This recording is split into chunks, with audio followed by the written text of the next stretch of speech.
যে পলিটিশিয়ানের ভিতরে তাকওয়া আছে তার দ্বারা দুর্নীতি সম্ভব না। যে প্রশাসনের কর্মকর্তার ভিতরে তাকওয়া আছে সে ঘুষ নিতে পারবে না, দুর্নীতি করতে পারবে না। যে আলেমের ভিতরে তাকওয়া আছে সে দিনকে দুনিয়ার বিনিময়ে বিক্রি করবে না। যে ডক্টরের ভিতরে তাকওয়া আছে সে ডাক্তার হবে, কসাই হবে না। যে ইঞ্জিনিয়ারের ভিতরে তাকওয়া আছে সে দেখবেন সত্যিকারের প্রকৌশলী হবে, সে কিন্তু চোর হবে না। ভিতরটা চেঞ্জ করতে হবে, ভিতরটা, এর নাম তাকওয়া। ভিতরটা চেঞ্জ করবে একটা জিনিস, আল্লাহর ওহী, কোরআন এবং সুন্নাহ, ইসলাম।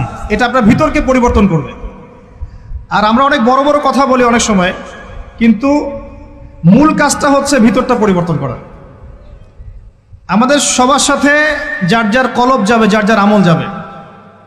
আল্লাহ পাক আমাকে কলার চেপে ধরে বলবেন না যে বাংলাদেশে ইসলামী খেলাফত কায়েম করে আসো নাই কেন, এটা আল্লাহ পাক আমাকে বলবেন না।